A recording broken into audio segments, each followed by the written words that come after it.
ਜਿਹੜੇ ਲੋਕ मैं व्यंग की गल कह लगा गुस्सा ना मने ਜਿਹੜੇ लोग साइन लैके खड़े सी ना मोदी कुत्ता उन्होंने एक गुजारिश है कि तुसीं मोदी कुत्ता ना लिखा करो क्योंकि कुत्तिਆਂ ਦਾ अपमान है। जाबर ਨੂੰ जाबर कहो कुत्ता दरवेश ਹੁੰਦਾ सो उन्हों की तुलना उन्होंने लोगों नाल ना करो जिन्हों के हथ खून ना डले। वो जोड़े वड्डे मुआशरे के लोग जो सोचते कि इंडिया अज भी दुनिया की सब तो वड्डी डेमोक्रेसी है वो सोचने लिए मजबूर होंगे कि इंडियन मूल के लोग सड़कों से क्यों निकले। मैं समझूंगा कि बहुत घटिया किस्म की गल सोच रखता कि जे तुहाडे ते भीड़ पैंदी है मुसलमानों ते भीड़ पैंदी है तां भी ये मूरे सीए का मसला आंदा तां भी ये मूरे साई बाबे वर्गे खब्बे पक्खी प्रोफैसर का मसला आंदा तां भी ये मूरे होण। जिस तरीके नाल नौजवानों ने मोदी का जुलूस कढ़िया जी और बाहर सड़कों के काले झंडे लैके निकले जो लंबे समय तुसीं वेख रहे सी कि इन्ना कुछ भारत च हुंदा आ रहा मोदी के आउण तो बाद एक चुप्पी जी पसरी हुई सी साडे भाईचारे च बहुत घट हुंदा सी कि इस तरह हुम हुमा के लोग सड़कों से निकलन। तो चाहे किसानी के मुद्दे ते जो रोजी रोटी के सवाल के उत्ते उन्हां नूं निकलना पिया अज नौजवानों सड़कों से आना पिया। पर अजे भी सरकार प्रस्त कई ने जिन्हां दे मूँह जुबान बंद है जिहड़े माँ मासी का जिहड़ा डिस्कोर्स खड़ा करके राजनीति खेडण वाले लोग ने ਜਾਂ ਫਿਰ ਆਪਣੇ ਅਵਾਰਡ ਲੈਣ ਲਈ ਵੱਡੇ ਵੱਡੇ ਪੁਰਸਕਾਰ ਲੈਣ ਲਈ ਇਹੋ ਜਿਹੇ ਮਸਲੇ ਤੇ ਮੂੰਹ ਬੰਦ ਕਰ ਲੈਂਦੇ ਨੇ ਜ਼ੁਬਾਨ ਘੁੱਟ ਲੈਂਦੇ ਨੇ ਉਹ ਲੋਕ ਵੀ ਨੇ। ਸਮੂਹ ਦਰਸ਼ਕਾਂ ਦਾ ਆਵਾਜ਼ੇ ਪੰਜਾਬ ਪ੍ਰੋਗਰਾਮ 'ਚ ਚੈਨਲ ਪੰਜਾਬੀ ਤੇ ਗਲੋਬਲ ਪੰਜਾਬ ਤੇ ਸਵਾਗਤ ਹੈ।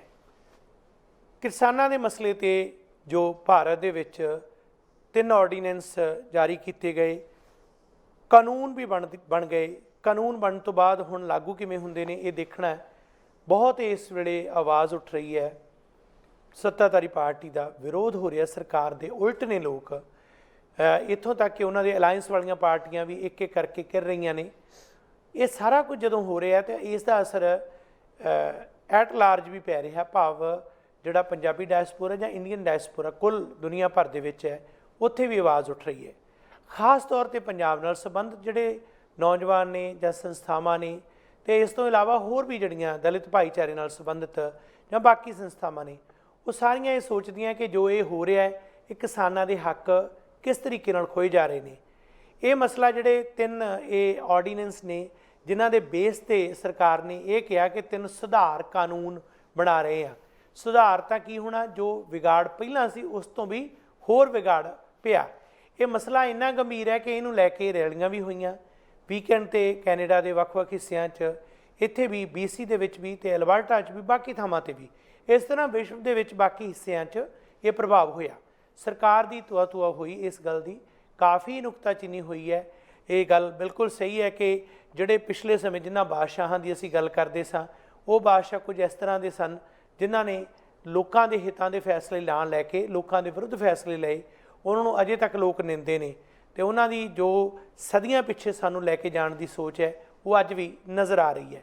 ਸੋ ਇਸ ਵਿਸ਼ੇ 'ਤੇ ਗੱਲਬਾਤ ਕਰਨ ਲਈ ਸਾਡੇ ਨਾਲ ਪੱਤਰਕਾਰ ਗੁਰਪ੍ਰੀਤ ਸਿੰਘ ਜੀ ਸ਼ਾਮਲ ਨੇ ਵਿਸ਼ੇਸ਼ ਕਰ ਕਿਸਾਨੀ ਦੇ ਮੁੱਦੇ 'ਤੇ ਅਤੇ ਇਸ ਦਾ ਦੇਸ਼ ਵਿਦੇਸ਼ 'ਚ ਜੋ ਅਸਰ ਪੈ ਰਿਹਾ ਉਸ ਦੀਆਂ ਪ੍ਰਭਾਵਸ਼ਾਲੀ ਜਿਹੜੀਆਂ ਪ੍ਰਦਰਸ਼ਨ ਰੈਲੀਆਂ ਨੇ ਉਹਨਾਂ ਦਾ ਕੀ ਪ੍ਰਭਾਵ ਪੈ ਰਿਹਾ ਅਤੇ ਇਸ ਦਾ ਜੇ ਭਵਿੱਖ ਦੇ ਵਿੱਚ ਕੀ ਨਤੀਜਾ ਹੋ ਸਕਦਾ ਕਿ ਕੈਨੇਡਾ ਜਿਸ ਦੇ ਵਿੱਚ ਅਸੀਂ ਬੈਠੇ ਹਾਂ ਇਹ G20 ਦਾ ਹਿੱਸਾ ਬਕਾਇਦਾ ਉਸ ਦਾ ਇਹ ਵੀ ਕੁਛ ਕਰ ਸਕਦਾ ਇੱਥੋਂ ਦੀ ਸਰਕਾਰ ਕਰ ਸਕਦੀ ਹੈ ਜੇ ਇਮਾਨਦਾਰੀ ਹੋਵੇ ਤਾਂ ਸੂਬਾਈ ਜਿਹੜੇ ਕੈਂਡੀਡੇਟ ਨੇ ਉਹ ਵੀ ਕੁਛ ਕਰ ਸਕਦੇ ਨੇ ਜਿਹੜੇ ਚੋਣਾਂ ਲੜ ਰਹੇ ਨੇ ਉਹ ਵੀ ਕੀ ਇਸ 'ਤੇ ਕੋਈ ਇੰਟਰਸਟ ਸ਼ੋਅ ਕਰ ਸਕਦੇ ਨੇ ਜਾਂ ਕਰਨਾ ਚਾਹੁੰਦੇ ਨੇ ਜਾਂ ਨਹੀਂ ਆਪਣੇ ਆਪ ਨੂੰ ਦੂਰ ਰੱਖਣਾ ਚਾਹੁੰਦੇ ਨੇ। ਸੋ ਇਹ ਗੱਲਬਾਤ ਕਰਾਂਗੇ। ਜੀ ਆਇਆਂ ਨੂੰ ਗੁਰਪ੍ਰੀਤ ਸਿੰਘ ਜੀ ਸਵਾਗਤ ਹੈ।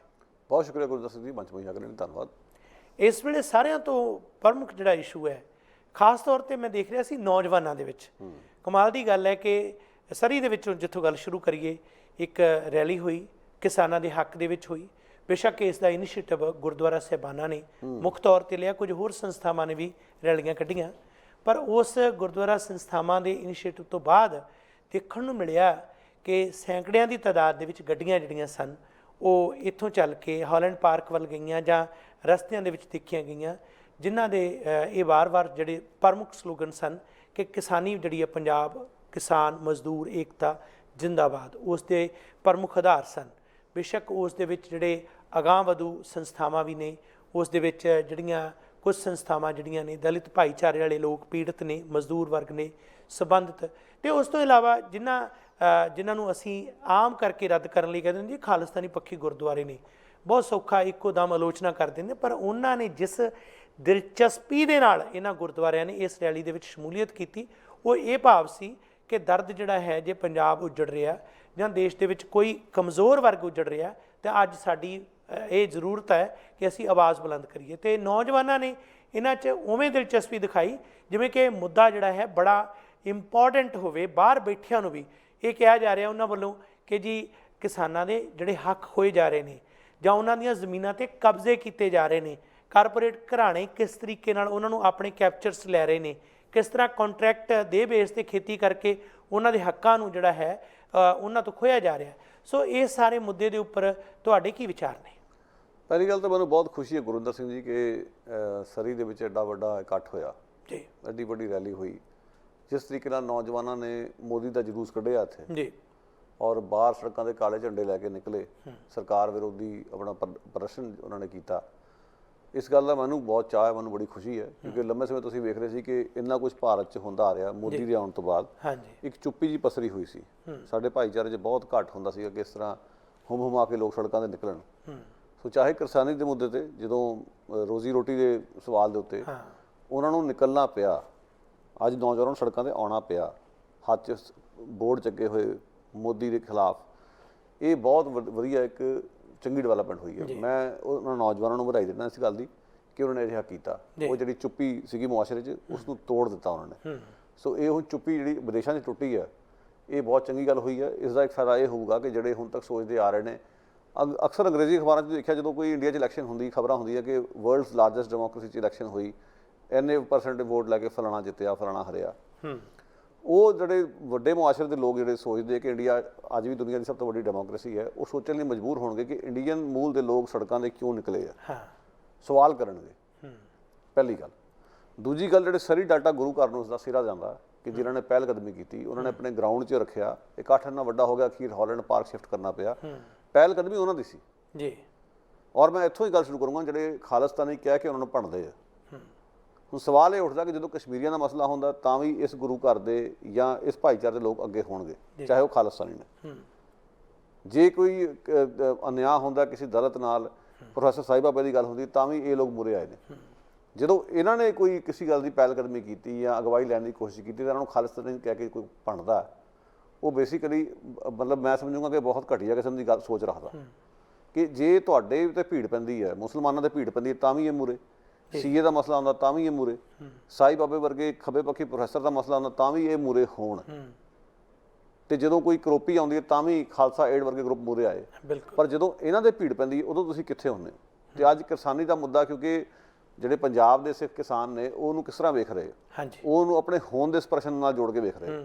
ਅਡਰੀ ਪਛਾਣ ਦਾ ਮੁੱਦਾ ਵੀ ਜੁੜਿਆ ਹੋਇਆ, ਕਿਸਾਨੀ ਵੀ ਨਾਲ ਹੈ, ਖੇਤੀਬਾੜੀ ਵੀ ਨਾਲ ਹੈ। ਦੇਖੋ ਇਸ ਟਾਈਮ ਹੈਗੀ ਇੰਡੀਆ ਦੀ ਮਨੂਵਾਦੀ ਸਰਕਾਰ ਹੈ। ਕਿਸਾਨ ਤਾਂ ਪਹਿਲਾਂ ਹੀ ਉਹਨਾਂ ਦੇ ਰਡਾਰ ਤੋਂ ਬਾਹਰ ਸੀਗੇ ਜੀ, ਕਿਉਂਕਿ ਹੈ ਹੀ ਵਪਾਰੀਆਂ ਦੀ ਸਰਕਾਰ ਹੈ, ਜਮਾਖੋਰਾਂ ਦੀ ਸਰਕਾਰ ਹੈ। ਕਿਸਾਨ ਉਹਨਾਂ ਦੇ ਕੀ ਲੱਗਦੇ ਆ? ਫਿਰ ਆ ਗਿਆ ਆਜ਼ਾਦ ਦਾ ਸਵਾਲ। ਆਜ਼ਾਦ ਦੇ ਪੱਧਰ ਤੇ ਉਹਨਾਂ ਲਈ ਸ਼ੂਦਰ ਨੇ। ਸੋ ਉਹਨਾਂ ਦੀ ਜਮਾਤ ਦੇ ਐਂਗਲ ਤੋਂ ਗੱਲ ਕਰੋ, ਉਹਨਾਂ ਦੇ ਕਿੱਤੇ ਦੇ ਐਂਗਲ ਤੋਂ ਗੱਲ ਕਰੋ, ਉਹਨਾਂ ਦੀ ਜ਼ਾਤ ਦੇ ਐਂਗਲ ਤੋਂ ਗੱਲ ਕਰੋ, ਉਹ ਸ਼ੂਦਰ ਨੇ। ਉਹ ਤਾਂ ਮਨੂਵਾਦੀ ਨੂੰ ਫਿੱਟ ਨਹੀਂ। ਸੋ ਅੱਜ ਮਨੂਵਾਦੀ ਨੇ ਆਪਣੇ ਝੱਗਾ ਚੁੱਕ ਕੇ ਦੱਸਤਾ ਸੀ ਕਿੱਥੇ ਖੜੇ ਆ। ਸੋ ਇਹ ਲੋਕ ਸੜਕਾਂ 'ਤੇ ਨਿਕਲੇ ਨੇ, ਇਸ ਨੂੰ ਉਸ ਸਪੀਡ ਨਾਲ ਜੋੜ ਕੇ ਵੇਖਿਆ ਜਾਣਾ ਚਾਹੀਦਾ। ਪੰਜਾਬ ਦੀ ਵੀ ਮੂਵਮੈਂਟ ਜਦੋਂ ਸ਼ੁਰੂ ਹੋਈ ਹੈ ਤਾਂ ਮੁੱਖ ਤੌਰ 'ਤੇ ਜਿਣਸਾਂ ਦੇ ਭਾਅ ਨੂੰ ਲੈ ਕੇ, ਪਾਣੀਆਂ ਦੀ ਦਰਿਆਈ ਪਾਣੀ ਦੀ ਵੰਡ ਨੂੰ ਲੈ ਕੇ, ਇਹੋ ਜਿਹੇ ਕੁਝ ਮੁੱਦਿਆਂ ਨੂੰ ਲੈ ਕੇ ਸ਼ੁਰੂ ਹੋਈ ਸੀ। ਉਹ ਗੱਲ ਵੱਖਰੀ ਕਿ ਬਾਅਦ 'ਚ ਉਸਨੇ ਧਾਰਮਿਕ ਰੂਪ ਗ੍ਰਹਿਣ ਕਰ ਲਿਆ, ਉਹਦੇ ਕਈ ਕਾਰਨ ਨੇ। ਪਰ ਸਾਨੂੰ ਇਹ ਨਹੀਂ ਭੁੱਲਣਾ ਚਾਹੀਦਾ ਕਿ ਕਿਧਰੇ ਨਾ ਕਿਧਰੇ ਉਹ ਵਾਲੀਆਂ ਗੱਲਾਂ ਜਿਹੜੀਆਂ ਹੱਲ ਨਹੀਂ ਹੋਈਆਂ, ਰਿਜ਼ੋਲਵ ਨਹੀਂ ਹੋਈਆਂ, ਤੁਸੀਂ ਲੋਕਾਂ ਨੂੰ ਬੇਇੱਜ਼ਤ ਕਰਦੇ ਹੋ, ਜ਼ਲੀਲ ਕਰਦੇ ਹੋ, ਫਿਰ ਉਹਨੂੰ ਧੱਕਦੇ ਨੇ ਕੰਧ ਨਾਲ, ਅਖੀਰ 'ਚ ਕਿਧਰੇ ਨਾ ਕਿਧਰੇ ਜਾ ਕੇ ਭਾਂਬੜ ਮਚਣਗੇ। ਔਰ ਮਾੜੀ ਗੱਲ ਇਹ ਹੋਈ, ਕਈਆਂ ਲੋਕਾਂ ਨੇ ਡਿਸਕਰੇਜ ਕੀਤਾ ਉਹਨਾਂ ਨੂੰ ਕਿ ਤੁਸੀਂ ਖਾਲਿਸਤਾਨੀ ਹੋ, ਤੁਸੀਂ ਪਾਸੇ ਰਹੋ। ਉਹ ਚਾਹੇ ਖਾਲਿਸਤਾਨੀ ਨੇ, ਉਹਨਾਂ ਦਾ ਵਿਚਾਰ ਹੈ ਜੀ, ਉਹ ਵੀ ਤਾਂ ਕਿਸਾਨ ਨੇ ਜਿਹੜੇ ਖਾਲਿਸਤਾਨੀ ਨਹੀਂ। ਬਿਲਕੁਲ ਕਿਸਾਨੀ ਦੇ ਪੱਖ ਤੋਂ ਸਾਰੇ, ਮਤਲਬ ਉਹਨਾਂ ਦੀ ਲੜਾਈ ਸਾਂਝੀ ਹੈ। ਬਿਲਕੁਲ ਉਹ ਸਾਂਝੇ ਤੌਰ 'ਤੇ ਲੜਨ 'ਚ ਤੁਹਾਨੂੰ ਤਕਲੀਫ ਕੀ ਹੈ? ਪੰਜਾਬ ਯੂਥ ਕਾਂਗਰਸ ਦੇ ਲੀਡਰ ਨੇ ਨਵੀਂ ਦਿੱਲੀ ਦੇ ਵਿੱਚ ਇੰਡੀਆ ਗੇਟ 'ਤੇ ਲਿਆ ਕੇ ਟਰੈਕਟਰ ਲੂ ਦਿੱਤਾ। ਲੋਕਾਂ ਨੇ ਕਿਹਾ ਬੜਾ ਵਧੀਆ ਕੀਤਾ, ਮੈਂ ਵੀ ਕਹਿੰਦਾ ਵਧੀਆ ਕੀਤਾ। ਪਰ ਅਸੀਂ ਕਾਂਗਰਸ ਦੇ ਕੁਕਰਮ ਭੁੱਲ ਜਾਂਦੇ ਹਾਂ ਕਿ ਕਾਂਗਰਸ ਨੇ ਕੀ ਕੀਤਾ ਸੀਗਾ 84 ਦੇ ਵਿੱਚ। ਤੇ ਜੇ ਖਾਲਿਸਤਾਨੀ ਵਿਰੋਧ ਕਰਦੇ ਨੇ, ਅਸੀਂ ਪਿੱਛੇ ਹੋ ਜਾਂਦੇ ਹਾਂ ਕਿ ਜਿਵੇਂ ਉਹ ਅਛੂਤ ਹੋਣ ਤੇ ਕਾਂਗਰਸੀ ਦੁੱਧ ਧੋਤੇ ਹੋਣ। ਇਹ ਜਿਹੜਾ ਇਸ ਕਿਸਮ ਦਾ ਹੈ ਨਾ ਪੱਖਪਾਤ, ਇਹ ਬਹੁਤ ਵੱਡੀ ਸਮੱਸਿਆ। ਉਮੀਦ ਹੈ ਮੈਨੂੰ ਤੁਹਾਡੇ ਸਵਾਲ ਦਾ ਜਵਾਬ ਦਿੱਤਾ ਹੋਊਗਾ। ਬਿਲਕੁਲ ਜੀ, ਇਹ ਇੱਕ ਮਹੱਤਵਪੂਰਨ ਗੱਲ ਹੈ ਕਿ ਸਾਰੇ ਇਕੱਠੇ ਹੋ ਕੇ ਕਿਸੇ ਮੁੱਦੇ ਤੇ ਇੱਕ ਜੁਟ ਨੇ। ਪੰਜਾਬ ਦੇ ਵਿੱਚ ਅਸੀਂ ਕਲਾਕਾਰਾਂ ਦੀ ਵੀ ਗੱਲ ਕੀਤੀ, ਬਹੁਤ ਸਾਰੇ ਕਲਾਕਾਰ ਜਿਨ੍ਹਾਂ ਨੇ ਆਵਾਜ਼ ਉਠਾਈ ਉਹ ਵਧਾਈ ਦੇ ਪਾਤਰ ਨੇ, ਜਾਂ ਬਹੁਤ ਸਾਰੇ ਉਹ ਲੋਕ ਜਿਹੜੇ ਲੇਖਕ ਨੇ ਉਹ ਜਿਨ੍ਹਾਂ ਨੇ ਲਿਖਿਆ, ਪਰ ਅਜੇ ਵੀ ਸਰਕਾਰ ਪ੍ਰਸਤ ਕਈ ਨੇ ਜਿਨ੍ਹਾਂ ਦੇ ਮੂੰਹ ਜ਼ੁਬਾਨ ਬੰਦ ਹੈ, ਜਿਹੜੇ ਮਾਂ ਮਾਸੀ ਦਾ ਜਿਹੜਾ ਡਿਸਕੋਰਸ ਖੜਾ ਕਰਕੇ ਰਾਜਨੀਤੀ ਖੇਡਣ ਵਾਲੇ ਲੋਕ ਨੇ, ਜਾਂ ਫਿਰ ਆਪਣੇ ਅਵਾਰਡ ਲੈਣ ਲਈ, ਵੱਡੇ ਵੱਡੇ ਪੁਰਸਕਾਰ ਲੈਣ ਲਈ ਇਹੋ ਜਿਹੇ ਮਸਲੇ ਤੇ ਮੂੰਹ ਬੰਦ ਕਰ ਲੈਂਦੇ ਨੇ, ਜ਼ੁਬਾਨ ਘੁੱਟ ਲੈਂਦੇ ਨੇ, ਉਹ ਲੋਕ ਵੀ ਨੇ। ਪਰ ਜਿਹੜੇ ਖੜਦੇ ਨੇ ਉਹਨਾਂ ਲੋਕਾਂ ਦਾ ਸਾਥ ਦੇਣਾ ਬਣਦਾ ਹੈ, ਚਾਹੇ ਉਹਨਾਂ ਦਾ ਰਾਜਨੀਤਿਕ ਸੁਭਾਅ ਕੀ ਹੈ, ਉਹਨਾਂ ਦੀ ਵਿਚਾਰਧਾਰਾ ਕੀ ਹੈ, ਪਰ ਇਸ ਮੁੱਦੇ ਤੇ ਉਹ ਕਿੱਥੇ ਖੜੇ ਨੇ ਇਹ ਗੱਲ ਸਮਝਣੀ ਚਾਹੀਦੀ ਹੈ। ਨਾਲ ਹੀ ਦੂਸਰੀ ਗੱਲ ਜਿਹੜੀ ਨੌਜਵਾਨ ਵਰਗ ਦੀ ਦੇਖਣ ਨੂੰ ਮਿਲੀ, ਜਿਹੜੀ ਕਿ ਆਮ ਰੈਲੀਆਂ ਤੋਂ ਵੱਖਰੀ ਗੱਲ ਦੇਖਣ ਨੂੰ ਮਿਲੀ, ਉਹਨਾਂ ਨੌਜਵਾਨਾਂ ਦੇ ਅੰਦਰ ਬਹੁਤ ਸਾਰਿਆਂ ਨਾਲ ਮੇਰੀ ਵੀ ਗੱਲਬਾਤ ਹੋਈ, ਉਹਨਾਂ ਦੇ ਅੰਦਰ ਇੱਕ ਦਿਲਚਸਪੀ ਹੈ ਇਸ ਮੁੱਦੇ ਬਾਰੇ ਹੋਰ ਜਾਣਕਾਰੀ ਦੀ, ਵੀ ਸਾਨੂੰ ਦੱਸੋ ਇਹ ਹੈ ਕੀ। ਸਾਨੂੰ ਹੁਣ ਤੱਕ ਇਹ ਪਤਾ ਲੱਗ ਰਿਹਾ ਹੈ ਕਿ ਕੋਈ ਧੱਕਾ ਹੋ ਰਿਹਾ, ਅਤੇ ਫਿਰ ਜਦੋਂ ਉਹਨਾਂ ਨੂੰ ਪਤਾ ਲੱਗਦਾ ਹੈ ਕਿ ਇਹ ਧੱਕਾ ਇਸ ਤਰ੍ਹਾਂ ਹੋਇਆ, ਫਿਰ ਉਹਨਾਂ ਨੂੰ ਜਦੋਂ ਅਗਲਾ ਸਟੈਪ ਦੱਸਿਆ ਜਾਂਦਾ ਕਿ ਇਸ ਤਰ੍ਹਾਂ ਦੇ ਧੱਕੇ ਹੋਰ ਵੀ ਹੋਏ ਨੇ, ਫਿਰ ਉਹਨਾਂ ਦੇ ਅੰਦਰ ਇਸ ਗੱਲ ਦੀ ਉਤਸੁਕਤਾ ਬਣਦੀ ਹੈ, ਅੱਛਾ ਹੋਰ ਕਿਹੜੇ ਕਿਹੜੇ ਹੋਏ ਨੇ। ਫਿਰ ਜਦੋਂ ਇੱਕ ਇੱਕ ਕਰਕੇ ਉਹਨਾਂ ਨੂੰ ਦੱਸੋ ਕਿ ਇਹ ਸਾਰਾ ਕੁਝ ਹੋਇਆ, ਫਿਰ ਉਹਨਾਂ ਦੇ ਅੰਦਰ ਜਿਹੜੀ ਗਲਤਫਹਿਮੀ ਜਾਂ ਜਿਨ੍ਹਾਂ ਤੇ ਅੰਦਰ ਧਿਆਨ ਨਹੀਂ ਸੀ, ਕਹਿੰਦੇ ਕਿ ਰਾਜਨੀਤੀ 'ਚ ਨੌਜਵਾਨ ਵਰਗ ਦੀ ਦਿਲਚਸਪੀ ਨਹੀਂ, ਪਰ ਇਸ ਮਾਮਲੇ ਦੇ ਵਿੱਚ ਉਹਨਾਂ ਦੀ ਦਿਲਚਸਪੀ ਨੂੰ ਦੇਖ ਕੇ ਲੱਗਦਾ ਕਿ ਉਹ ਜਾਣਕਾਰੀ ਦੀ ਇੱਛਾ ਰੱਖਦੇ ਨੇ। ਗੁਰਦਰ ਸਿੰਘ ਦੀ ਗੱਲ ਇੱਕ ਜਿਹੜੀ ਮੈਂ ਜ਼ਰੂਰ ਕਹੂੰਗਾ ਕਿ ਜਿਹੜੇ ਨੌਜਵਾਨਾਂ ਨੇ ਜਿਹੜਾ ਉਦੋਂ ਕਾਰ ਰੈਲੀ ਕੱਢੀ ਹੈ ਜੀ, ਜਜ਼ਬੇ ਨੂੰ ਸਲਾਮ ਹੈ ਜੀ, ਭਾਵਨਾ ਦਾ ਸਤਿਕਾਰ ਹੈ, ਪਰ ਜਿਹੜਾ ਢੰਗ ਤਰੀਕਾ ਸੀਗਾ ਉਸ ਤੋਂ ਉਹਨਾਂ ਨੂੰ ਥੋੜਾ ਗੁਰੇਜ਼ ਕਰਨਾ ਚਾਹੀਦਾ ਜੀ। ਕੈਨੇਡਾ ਵਰਗੇ ਦੇਸ਼ ਤੁਸੀਂ ਗੱਡੀਆਂ ਚਲਾ ਰਹੇ ਹੋ, ਪਿਕਅਪ ਦੇ ਪਿੱਛੇ ਚੜੇ ਹੋਏ ਹੋ, ਕੋਈ ਥੱਲੇ ਡਿੱਗ ਸਕਦਾ, ਕਿ ਸੱਟ ਲੱਗ ਸਕਦੀ ਹੈ, ਇਹ ਤਰੀਕਾ ਠੀਕ ਨਹੀਂਗਾ। ਬਿਲਕੁਲ, ਇਹਦੇ ਨਾਲ ਤੁਸੀਂ ਆਪਣੀ ਜਾਨ ਵੀ ਖਤਰੇ 'ਚ ਪਾ ਰਹੇ ਹੋ। ਪ੍ਰਬੰਧਕ ਨੇ ਇਹਨਾਂ ਜ਼ਿੰਮੇਵਾਰੀ ਬਣਦੀ ਹੈ ਕਿ ਇਸ ਗੱਲ ਦਾ ਖਾਸ ਖਿਆਲ ਰੱਖਿਆ ਜਾਵੇ। ਰੈਲੀ ਕੱਢਣ ਦੇ ਹੋਰ ਬੜੇ ਤਰੀਕੇ ਹੈ। ਦੂਜੀ ਗੱਲ, ਇਹਨਾਂ ਲੋਕਾਂ ਨੇ ਆਲੋਚਨਾਤਮਕ ਸਵਾਲ ਸਿਰਫ ਇੰਨਾ ਹੀ ਹੈ ਕਿ ਹੋਰ ਵੀ ਕਈ ਮਸਲੇ ਆਏ ਸੀਗੇ, ਇਹ ਕਿੱਥੇ ਨਜ਼ਰ ਨਹੀਂ ਆਏ, ਜਿਵੇਂ ਕਸ਼ਮੀਰ ਦਾ ਮਸਲਾ ਸੀ, ਹੋਰ ਕਈ ਮਸਲੇ ਸੀਗੇ। ਹੁਣ ਦੇਖਿਆ ਜਾਵੇ ਤਾਂ ਕਸ਼ਮੀਰ ਦੇ ਵਿੱਚ ਕੀ ਹੋਇਆ, ਬਿਨਾਂ ਕਿਸੇ ਡਿਬੇਟ ਦੇ ਉਹਨਾਂ ਨੇ 370 ਧਾਰਾ ਤੋੜਤੀ ਜੀ ਪਾਰਲੀਮੈਂਟ ਦੇ ਵਿੱਚ, ਔਰ ਆਪਣੀ ਮਨਮਰਜ਼ੀ ਨਾਲ ਕਸ਼ਮੀਰ ਦਾ ਮੁਹਾਂਦਰਾ ਬਦਲ ਕੇ ਛੱਡ ਦਿੱਤਾ। ਵਿਰੋਧੀ ਧਿਰਾਂ ਵੀ ਨਾਲ ਖੜ ਗਈਆਂ, ਚਾਹੇ ਆਮ ਆਦਮੀ ਪਾਰਟੀ, ਬਹੁਜਨ ਸਮਾਜ ਪਾਰਟੀ, ਅਕਾਲੀ ਦਲ। ਅੱਜ ਕਿਉਂ ਫਿਰ ਪਿੱਟ ਰਹੇ ਨੇ ਕਿ ਵੀ ਸਰਕਾਰ ਨੇ ਬਿਨਾਂ ਕਿਸੇ ਡਿਬੇਟ ਦੇ ਆਹ ਫੈਸਲਾ ਲਿਆ। ਜਿਹੜੀ ਸਰਕਾਰ ਪਹਿਲਾਂ ਹੀ ਲਾਚੜੀ ਹੋਵੇ, ਬਹੁਤ ਗਿਣਤੀ ਨਾਲ ਲੈਸ ਹੋਵੇ, ਉਹਨਾਂ ਨੇ ਕਸ਼ਮੀਰ ਵੇਲੇ ਪਰਵਾਹ ਨਹੀਂ ਕੀਤੀ, ਹੁਣ ਕੀ ਪਰਵਾਹ ਕਰੇਗੀ। ਇਹ ਗੱਲ ਸਮਝ ਜਾਣੀ ਇਸ ਕਰਕੇ ਜ਼ਰੂਰੀ ਹੈ ਕਿ ਜਦੋਂ ਦੂਜੇ ਤੇ ਹੁੰਦੀ ਹੈ ਤਾਂ ਤੁਸੀਂ ਵੀ ਮੂਹਰੇ ਹੋ। ਇਸੇ ਕਰਕੇ ਮੈਂ ਜਿਹੜਾ ਸ੍ਰੀ ਗੁਰੂ ਘਰ ਦੇ ਪ੍ਰਬੰਧਕ ਨੇ, ਅਹੁਦੇਦਾਰ ਨੇ, ਉਹਨਾਂ ਦਾ ਸਤਿਕਾਰ ਕਰਦਾ ਕਿ ਉਹਨਾਂ ਨੇ ਕਸ਼ਮੀਰੀਆਂ ਲਈ ਸ਼ਿੱਦਤ ਵਿਖਾਈ ਹੈ, ਪਰ ਇਹ ਨੌਜਵਾਨ ਉਦੋਂ ਕਿਤੇ ਨਹੀਂ ਸੀਗੇ। ਚਲੋ, ਚਾਹੇ ਰੋਜ਼ੀ ਰੋਟੀ ਦੇ ਸਵਾਲ ਤੇ ਅੱਜ ਮੂਹਰੇ ਆਏ ਨੇ, ਜੀ ਆਇਆਂ ਨੂੰ। ਔਰ ਜਿਵੇਂ ਤੁਸੀਂ ਬਿਲਕੁਲ ਸਹੀ ਫਰਮਾਇਆ ਕਿ ਮੁੱਦੇ ਤਾਂ ਹੋਰ ਵੀ ਨੇ, ਉਹ ਸਾਰੇ ਆਪਸ ਵਿੱਚ ਗਹਿ ਗੱਚ ਨੇ, ਇੱਕ ਨੂੰ ਦੂਜੇ ਤੋਂ ਵੱਖ ਕਰਕੇ ਨਹੀਂ ਵੇਖਿਆ ਜਾ ਸਕਦਾ। ਮੈਂ ਫਿਰ ਕਹੂੰਗਾ ਕਿ ਮਨੂਵਾਦੀਆਂ ਦੀ ਸਰਕਾਰ ਹੈ, ਜਿਹੜੀ ਮੁਸਲਮਾਨਾਂ ਨੂੰ ਵੀ ਦੁਸ਼ਮਣ ਸਮਝਦੀ ਹੈ, ਦਲਿਤਾਂ ਨੂੰ ਵੀ ਦੁਸ਼ਮਣ ਸਮਝਦੀ ਹੈ, ਸਿੱਖਾਂ ਨੂੰ ਵੀ ਭੈੜਾ ਸਮਝਦੀ ਹੈ, ਕਿਸਾਨੀ ਤਾਂ ਉਹਨਾਂ ਨੂੰ ਕਿਸੇ ਫਿੱਟ ਨਹੀਂ ਆਉਂਦੀ ਏਜੰਡੇ ਦੇ ਵਿੱਚ। ਆ ਪਿੱਛੇ ਜੇ ਕੁਝ ਦਿਨਾਂ ਦੇ ਵਿੱਚ ਵੀ ਲਗਾਤਾਰ ਕੁਝ ਘਟਨਾਵਾਂ ਵਾਪਰ ਗਈਆਂ, ਜਿਵੇਂ ਇੱਕ ਦਲਿਤ ਲੜਕੀ ਨਾਲ ਬਲਾਤਕਾਰ ਹੋਇਆ, ਉਸੇ ਟਾਈਮ ਤੇ ਬਾਬਰੀ ਮਸਜਿਦ ਦੇ 32 ਜਿਹੜੇ ਲੋਕੀ ਸ਼ਾਮਲ ਸੀਗੇ ਉਹਨਾਂ ਨੂੰ ਬਰੀ ਕਰ ਦਿੱਤਾ ਗਿਆ। ਸੋ ਮੈਸੇਜ ਬੜਾ ਕਲੀਅਰ, ਉਹ ਤਾਂ ਕਹਿ ਰਹੇ ਨੇ ਕਿ ਮਨੂਵਾਦੀਆਂ ਦਾ ਦੇਸ਼ ਹੈ, ਜੇ ਰਹਿਣਾ ਸਾਡੇ ਅਨੁਸਾਰ ਰਹੋ। ਹੁਣ ਤਾਂ ਲੋਕਾਂ ਕੋਲ ਸਿਵਾਏ ਲੜਨ ਦੇ ਕੋਈ ਚਾਰਾ ਨਹੀਂਗਾ। ਜਿਹੜੇ ਲੋਕ, ਮੈਂ ਵਿਅੰਗ ਦੀ ਗੱਲ ਕਹਿਣ ਲੱਗਾ, ਗੁੱਸਾ ਨਾ ਮੰਨੇ, ਜਿਹੜੇ ਲੋਕ ਸਾਈਨ ਲੈ ਕੇ ਖੜੇ ਸੀ ਨਾ ਮੋਦੀ ਕੁੱਤਾ, ਉਹਨਾਂ ਨੂੰ ਇੱਕੋ ਹੀ ਗੁਜ਼ਾਰਿਸ਼ ਹੈ ਕਿ ਤੁਸੀਂ ਮੋਦੀ ਕੁੱਤਾ ਨਾ ਲਿਖਿਆ ਕਰੋ, ਕਿਉਂਕਿ ਕੁੱਤਿਆਂ ਦਾ ਅਪਮਾਨ ਹੈ। ਜਾਬਰ ਨੂੰ ਜਾਬਰ ਕਹੋ, ਕੁੱਤਾ ਦਰਵੇਸ਼ ਹੁੰਦਾ। ਸੋ ਉਹਨਾਂ ਦੀ ਤੁਲਨਾ ਉਹਨਾਂ ਲੋਕਾਂ ਨਾਲ ਨਾ ਕਰੋ ਜਿਨ੍ਹਾਂ ਦੇ ਹੱਥ ਖੂਨ ਨਾਲ ਰੰਗੇ ਹੋਣ।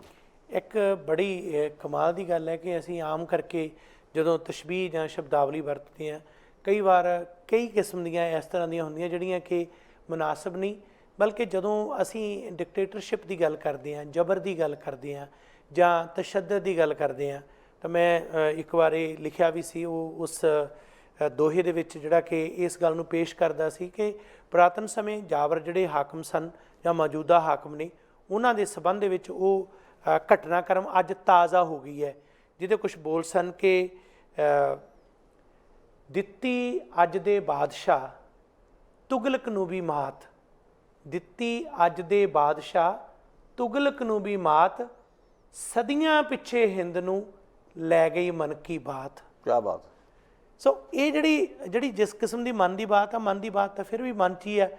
ਮਨ ਦੇ ਅੰਦਰ ਜਿਹੜੀ ਬਾਤ ਹੈ ਉਹ ਤਾਂ ਕਿਸੇ ਨੂੰ ਦੱਸੀ ਨਹੀਂ, ਜਿਹੜੀ ਬਾਹਰਲੀ ਬਾਤ ਆ ਹੁਣ ਲੋਕ ਜਾਣਦੇ ਨੇ ਕਿ ਅੰਦਰ ਜੋ ਕੁਝ ਹੋ ਰਿਹਾ ਕੀ ਹੈ। ਉਹ ਬਾਤ ਜਿਹੜੀ ਹੈ ਲੋਕ ਅੱਜ ਜੇ ਸੜਕਾਂ 'ਤੇ ਆ ਕੇ ਰੈਲੀਆਂ ਦੇ ਰੂਪ ਦੇ ਵਿੱਚ, ਵਿਰੋਧ ਦੇ ਰੂਪ 'ਚ ਕਰ ਰਹੇ ਨੇ, ਤਾਂ ਉਹਨਾਂ ਨੂੰ ਪਤਾ ਲੱਗਣਾ ਚਾਹੀਦਾ ਕਿ ਹਕੀਕਤ ਕੀ ਹੈ, ਦੁਨੀਆ ਨੂੰ ਪਤਾ ਲੱਗਣਾ ਚਾਹੀਦਾ। ਵੱਖ-ਵੱਖ ਮੁਲਕਾਂ ਦੇ ਤਾਈਂ ਇਹ ਗੱਲ ਪਹੁੰਚਣੀ ਚਾਹੀਦੀ ਹੈ। ਪਰ ਇੱਕ ਇਸ਼ੂ ਕੀ ਹੈ, ਕਈ ਵਾਰ ਕਈਆਂ ਨੂੰ ਇਹ ਨਹੀਂ ਪਤਾ ਹੈ।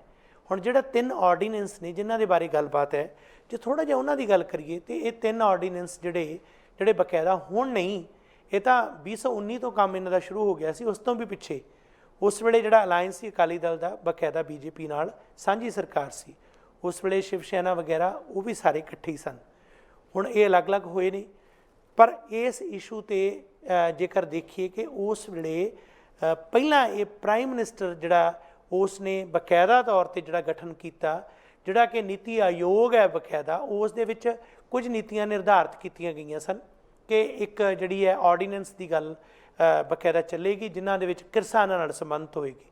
ਪਹਿਲੀ ਇੱਕ ਜਿਹੜੀ ਗੱਲ ਸੀ ਉਹਦੇ ਵਿੱਚ ਮੁੱਖ ਮੰਤਰੀਆਂ ਦੀਆਂ ਜਿਹੜੀਆਂ ਤਕਰੀਬਨ ਅਗਸਤ ਸਤੰਬਰ ਦੇ ਵਿੱਚ ਮੀਟਿੰਗਸ ਸਨ, ਉਹਨਾਂ 'ਚ ਪੰਜਾਬ ਦਾ ਮੁੱਖ ਮੰਤਰੀ ਸ਼ਾਮਲ ਨਹੀਂ ਸੀ ਕੀਤਾ ਗਿਆ। ਬਾਅਦ ਦੇ ਵਿੱਚ ਉਸਨੇ ਕਿਹਾ ਕਿ ਮੈਨੂੰ ਕਿਉਂ ਵੱਖ ਕੀਤਾ ਗਿਆ, ਮੈਨੂੰ ਵੀ ਸ਼ਾਮਲ ਕਰੋ। ਉਸ ਤੋਂ ਬਾਅਦ ਅਗਲੀ ਮੀਟਿੰਗ ਜਿਹੜੀ ਹੈ ਬੰਬੇ ਹੋਈ, ਉੱਥੇ ਪੰਜਾਬ ਦਾ ਖੇਤੀਬਾੜੀ ਮੰਤਰੀ ਗਿਆ। ਪਰ ਖੇਤੀਬਾੜੀ ਮੰਤਰੀ ਉਸੇ ਤਰ੍ਹਾਂ ਸੁੱਚੇ ਮੂੰਹ ਵਾਪਸ ਆ ਗਿਆ, ਉਹਨੂੰ ਕੁਝ ਨਹੀਂ ਪਤਾ ਕਿ ਇਹ ਹੋ ਕੀ ਰਿਹਾ। ਪਿਛਲੀਆਂ ਮੀਟਿੰਗਸ ਦੀ ਜਿਹੜੀ ਪ੍ਰੋਟੋਕਾਲ ਸਿਸਟਮ ਸੀ ਉਹ ਕੀ ਸੀ, ਉਹਨਾਂ ਦੇ ਵਿੱਚ ਮਿਨਟਸ ਕੀ ਸਨ, ਉਹ ਮੈਂ ਪੁੱਛਾਂ ਤਾਂ ਸਹੀ ਕਿਸਾਨਾਂ ਨਾਲ ਹੋ ਕੀ ਰਿਹਾ। ਪੰਜਾਬ ਕਿਸਾਨਾਂ ਨੂੰ ਪੇਸ਼ ਕਰਦੀ ਇੱਕ ਸਟੇਟ ਹੈ, ਪਰ ਉਹ ਮਨਪ੍ਰੀਤ ਬਾਦਲ ਉਸਨੇ ਕੋਈ ਚੁੱਪੀ ਨਹੀਂ ਤੋੜੀ। ਉਸ ਤੋਂ ਬਾਅਦ ਅਗਲੀ ਮੀਟਿੰਗ ਜਿਹੜੀ ਸੀ, ਖੇਤੀਬਾੜੀ ਸੈਕਟਰੀ ਪੰਜਾਬ ਦਾ ਕਾਨ ਸਿੰਘ ਪੰਨੂ ਉੱਥੇ ਭੇਜਿਆ ਗਿਆ। ਉਸ ਬੰਦੇ ਨੇ ਜਾ ਕੇ ਬਕਾਇਦਾ ਆਪਣੇ ਸੰਖੇਪ ਦੇ ਵਿੱਚ ਸਮਰੀ ਕਰਕੇ CM ਨੂੰ ਇਹ ਦਿੱਤਾ ਤੇ ਪੰਜਾਬ ਦੇ ਖੇਤੀਬਾੜੀ ਮੰਤਰੀ ਨੂੰ ਦਿੱਤਾ। ਦਿਲਚਸਪ ਗੱਲ ਹੈ ਕਿ ਪੰਜਾਬ ਦਾ ਖੇਤੀਬਾੜੀ ਮੰਤਰੀ ਪੰਜਾਬ ਦਾ ਮੁੱਖ ਮੰਤਰੀ ਹੈ, ਉਹਦੇ ਕੋਲ ਹੀ ਮਹਿਕਮਾ, ਉਹ ਦਿੰਦਾ ਕਿ ਆਹ ਚੀਜ਼ਾਂ ਹੋ ਰਹੀਆਂ, ਇਹਨਾਂ 'ਤੇ ਗੌਰ ਕਰੋ। ਪਰ ਕੋਈ ਗੌਰ ਨਹੀਂ।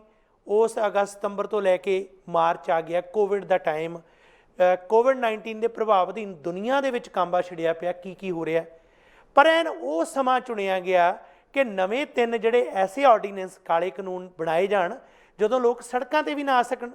ਕਿਉਂਕਿ ਉਹਨਾਂ ਦੇ ਅੰਦਰ ਇਹ ਡਰਾਵਾ ਹੈ ਕਿ ਜੇ ਤੁਸੀਂ ਬਾਹਰ ਨਿਕਲੇ ਤਾਂ ਤੁਹਾਡੇ 'ਤੇ ਕੇਸ ਦਰਜ ਹੋਣਗੇ, ਕਰਫਿਊ ਲੱਗਿਆ, ਵਿਰੋਧ ਹੈ, ਬਿਮਾਰੀ ਫੈਲੇਗੀ। ਇਸ ਡਰਾਵੇ ਤੇ ਇਸ ਜਿਹੜਾ ਸਹਿਮ ਦਾ ਫਾਇਦਾ ਲੈ ਕੇ ਉਹਨਾਂ ਨੇ ਇੱਕ ਕਰਕੇ ਉਹਨਾਂ ਨੂੰ ਲਾਗੂ ਕਰਨਾ ਜਾਂ ਉਹਨਾਂ ਨੂੰ ਆਰਡੀਨੈਂਸ ਦੇ ਰੂਪ ਦੇ ਵਿੱਚ ਲਿਆਉਣਾ ਸ਼ੁਰੂ ਕਰਤਾ। ਫਿਰ ਪਤਾ ਨਹੀਂ ਨਾ ਪੰਜਾਬ ਦੇ ਮੁੱਖ ਮੰਤਰੀ ਨੂੰ ਨਾ ਅਲਾਇੰਸ ਪਾਰਟੀਆਂ ਨੂੰ ਉਸ ਗੱਲ ਦਾ ਕੋਈ ਨੋਟਿਸ ਨਹੀਂ ਲਿਆ। ਬਿਆਨ ਦਿੱਤੇ ਗਏ, ਜਿਨ੍ਹਾਂ ਬਿਆਨਾਂ ਨੂੰ ਜਾਰੀ ਕੀਤਾ। ਹੁਣ ਸੱਤਾਧਾਰੀ ਪਾਰਟੀ ਨੇ ਖੁਦ ਉਹ ਬਿਆਨ ਜਾਰੀ ਕੀਤੇ ਨੇ, ਜਿਨ੍ਹਾਂ ਦੇ ਵਿੱਚ ਪੰਜਾਬ ਦੇ ਸਾਬਕਾ ਮੁੱਖ ਮੰਤਰੀ ਪ੍ਰਕਾਸ਼ ਸਿੰਘ ਬਾਦਲ ਦਾ ਬਿਆਨ ਹੈ, ਜਾਂ ਉਸ ਦੇ ਨਾਲ ਹੀ ਕਾਂਗਰਸ ਦੀ ਜਿਹੜੀ ਲੀਡਰਸ਼ਿਪ ਹੈ, ਬਕਾਇਦਾ ਕਾਂਗਰਸ ਦੇ ਆਗੂਆਂ ਦੇ ਬਿਆਨ ਨੇ। ਇਸ ਦੇ ਨਾਲ ਹੀ ਜਿਹੜੇ ਉਹਨਾਂ ਬਿਆਨਾਂ ਦੇ ਵਿੱਚ ਇਹ ਕਿਹਾ ਗਿਆ ਕਿ ਇਹ ਜਿਹੜਾ ਕੋਈ MSP ਦਾ ਕੋਈ ਇਹਦੇ ਨਾਲ ਰੌਲਾ ਨਹੀਂ, ਕੋਈ ਨੁਕਸਾਨ ਨਹੀਂ ਹੋਣਾ, ਕਿਉਂ ਬੋਲ ਰਹੇ ਨੇ ਲੋਕ, ਇਹਦਾ ਵਿਰੋਧ ਕਿਉਂ ਕਰ ਰਹੇ ਨੇ।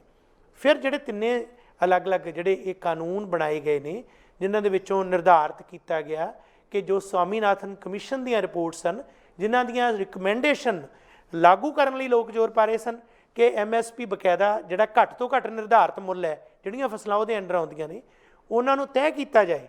ਜਦੋਂ ਕੋਈ ਹਰ ਸਾਲ ਖੇਤੀ ਹੁੰਦੀ ਹੈ, ਉਦੋਂ ਪਹਿਲਾਂ ਉਹਨੂੰ ਦੱਸਿਆ ਜਾਏ ਕਿਸਾਨ ਨੂੰ ਕਿ ਤੇਰੀ ਫਸਲ ਇੰਨੇ 'ਤੇ ਚੁੱਕੀ ਜਾਏਗੀ, ਅਤੇ ਜਿਹੜੇ ਕਿਸਾਨਾਂ 'ਤੇ ਅੰਨ੍ਹੇਵਾਹ ਕਰਜ਼ੇ ਨੇ ਉਹ ਮਾਫ ਕੀਤੇ ਜਾਣ। ਲੋਕ ਤਾਂ ਉਹ ਮੰਗ ਕਰ ਰਹੇ ਨੇ, ਕਿਸਾਨ ਤਾਂ ਉਹ ਮੰਗ ਕਰ ਰਹੇ ਨੇ। ਹੋਇਆ ਕੀ, ਉਹਦੇ ਥਾਂ 'ਤੇ ਕੀ ਉਹਨਾਂ ਨੂੰ ਦਿੱਤਾ ਇਹ ਆਰਡੀਨੈਂਸ, ਜਿਨ੍ਹਾਂ ਦੇ ਵਿੱਚ ਕੀ ਕੀਤਾ ਗਿਆ, ਕੰਟਰੈਕਟ ਖੇਤੀ।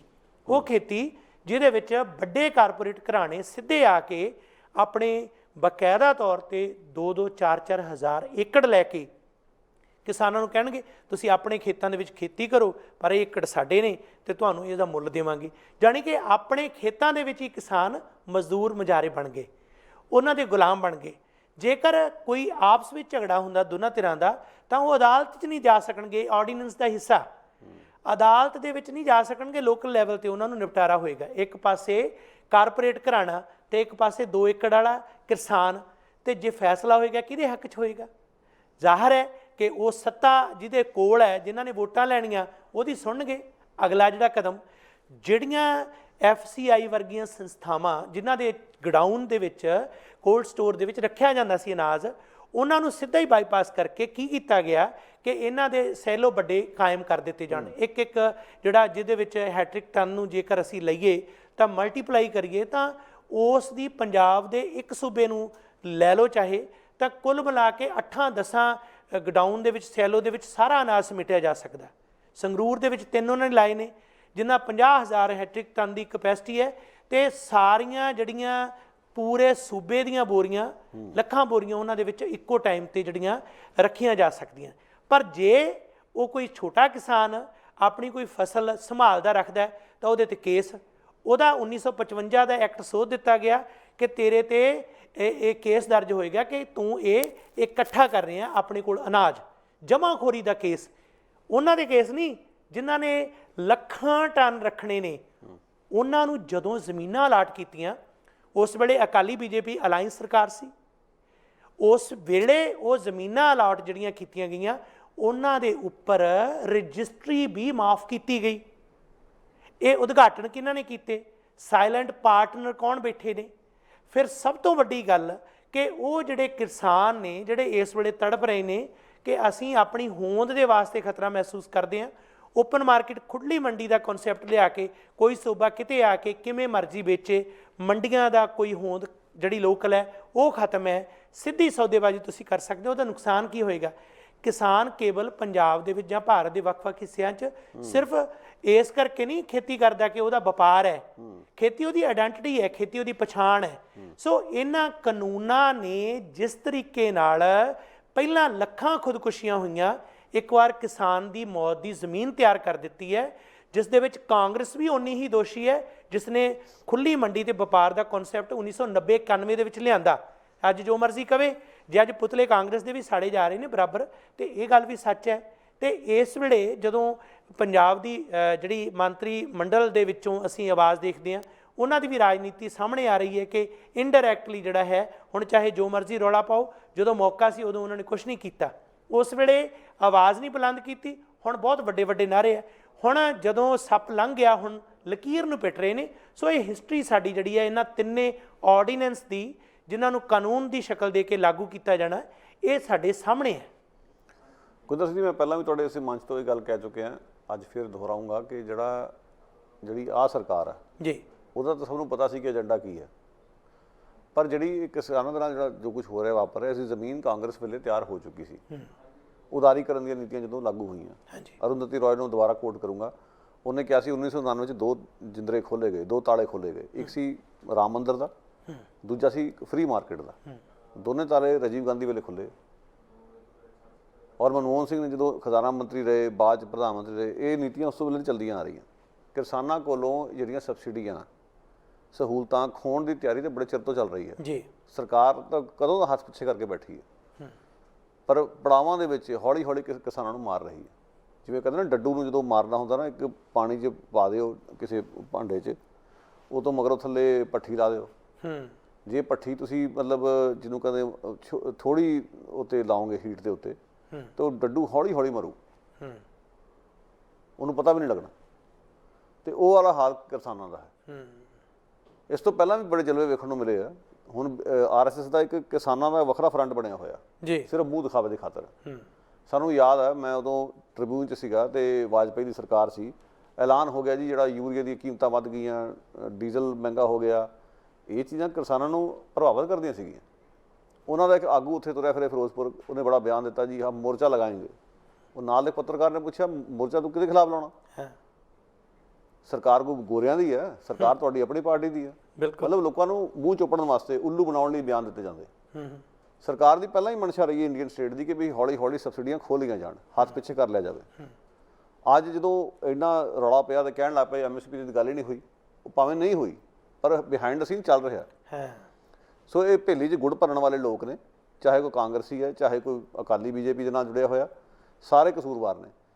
ਸੁਣਨ 'ਚ ਇਹ ਵੀ ਆਇਆ ਕਿ ਪਿਛਲੀ ਵਾਰ ਤਾਂ ਇਹਨਾਂ ਦੀ ਕਾਂਗਰਸ ਆਪਣੇ ਮੈਨੀਫੈਸਟੋ 'ਚ ਵੀ ਗੱਲ ਸੀਗੀ ਕਿ ਅਸੀਂ ਇਸ ਕਿਸਮ ਦਾ ਸਿਸਟਮ ਲਿਆਵਾਂਗੇ ਕਿ ਖੁੱਲ੍ਹੀ ਮੰਡੀ 'ਚ ਕਿਸਾਨ ਆਪਣੀ ਜਿਹੜੀ ਹੈ ਜਿਣਸ ਵੇਚ ਸਕਣ। ਤੇ ਕਰਿਸ਼ਮੇ ਤਾਂ ਇਹਨਾਂ ਨੇ ਪਹਿਲਾਂ ਉਖਾਉਣਾ ਸ਼ੁਰੂ ਕਰਦੇ ਸੀਗੇ, ਫਿਰ ਅੱਜ ਰੌਲਾ ਕਾਹਦਾ? ਹੁੰਦਾ ਇਹ ਹੈ ਕਿ ਜਦੋਂ ਲੋਕ ਆਪ ਮੁਹਾਰੇ ਸੜਕਾਂ 'ਤੇ ਨਿਕਲ ਆਉਂਦੇ ਆ, ਉਦੋਂ ਪਾਰਟੀਆਂ ਦੀ ਮਜਬੂਰੀ ਬਣ ਜਾਂਦਾ। ਬਿਲਕੁਲ। ਜਿਵੇਂ ਕਸ਼ਮੀਰ ਦੇ ਮਸਲੇ 'ਚ ਫੈਸਲਾ ਲਿਆ ਗਿਆ, ਪਾਰਟੀਆਂ ਸੁਣ ਕਰਤੀਆਂ, ਚੁੱਪ ਹੋ ਗਈਆਂ। ਬਾਲਾਕੋਟ ਦੇ ਹਮਲੇ ਦੇ ਮਸਲੇ 'ਤੇ ਸਾਰੀਆਂ ਪਾਰਟੀਆਂ ਨੇ ਆਪਣੀ ਸਹਿਮਤੀ ਦੇ ਦਿੱਤੀ। ਬਾਬਰੀ ਮਸਜਿਦ ਦੇ ਵੇਲੇ ਵੀ ਇਹੀ ਹੋਇਆ। CA ਦਾ ਕਾਨੂੰਨ ਜਦੋਂ ਆਇਆ, ਇੱਕਦਮ ਲੋਕ ਬਾਹਰ ਸੜਕਾਂ 'ਤੇ ਨਿਕਲ ਆਏ। ਜਦੋਂ ਨਿਕਲੇ ਫਿਰ ਬਾਕੀ ਪਾਰਟੀ ਨੂੰ ਵੀ ਸਟੈਂਡ ਲੈਣਾ ਪਿਆ ਕਿ ਜਦੋਂ ਲੋਕੀ ਸੜਕਾਂ 'ਤੇ ਨਿਕਲ ਆਏ। ਜੇ ਲੋਕੀ ਨਾ ਨਿਕਲਦੇ, ਗੁਰਵਿੰਦਰ ਸਿੰਘ ਜੀ, ਇਹ ਫੈਸਲਾ ਵੀ ਜਿਹੜੀਆਂ ਬਾਕੀ ਦੀਆਂ ਪਾਰਟੀਆਂ ਨੇ ਪ੍ਰਵਾਨ ਕਰ ਲੈਣਾ ਸੀ। ਬਿਲਕੁਲ। ਕਿਸਾਨਾਂ ਦੇ ਕੇਸ ਵੀ ਉਹੀ ਹੋਇਆ।